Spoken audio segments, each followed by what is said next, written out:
আসসালামু আলাইকুম। তো সবাই কেমন আছেন? সুপ্রিয় বন্ধুরা নিশ্চয়ই ভালো আছেন। তো আজকে ফাইনালি চলে আসছি বিকালবেলা গাজীপুর, কাশিমপুর, নামাবাজার।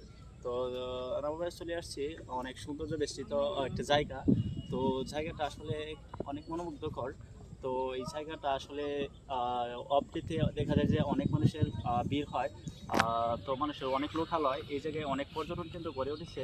তো দেখতেই পাচ্ছেন। তো আসলে আসলে আপনারা আমি একটা সাজেস্ট করব যে আসলে ওই জায়গাটা আপনারা একটু আহ, একটু পর্যটন কেন্দ্র থাকার কারণে অবশ্যই আপনারা উপভোগ করতে পারবেন এবং প্রাকৃতিক পরিবেশের সাথে জায়গাটা মিশে আছে। তো প্রাকৃতিক পরিবেশের সাথে মিশে আছে, প্লাস ওই জায়গায় নদীর বাজারের পাশ দিয়ে নদী। তো আসলে একটা সুন্দর একটা পরিবেশ বিরাজ করে। তো এই জায়গাটা আসলে অপডেটে অনেক মানুষের সমাগম থাকে, অনেক মানুষের ভিড়। তো জায়গাটা দেখতে অনেক দূর দূরান্ত থেকে চলে আসে আহ, জায়গাটা উপভোগ করার জন্য। তো আমি সাজেস্ট করব যে আসলে আপনারা এই জায়গায় আসতে পারেন, দেখতে পারেন, সুন্দর একটা জায়গা।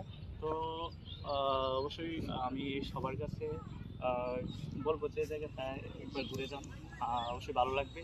তো মনোরম পরিবেশ, তো সবাই চলে আসতে পারেন। তো আজকে এই পর্যন্তই। নেক্সট ভিডিওতে অবশ্যই কথা বলবো জায়গাটা নিয়ে আরও। তো ভালো থাকবেন, সুস্থ থাকবেন, থ্যাংক ইউ।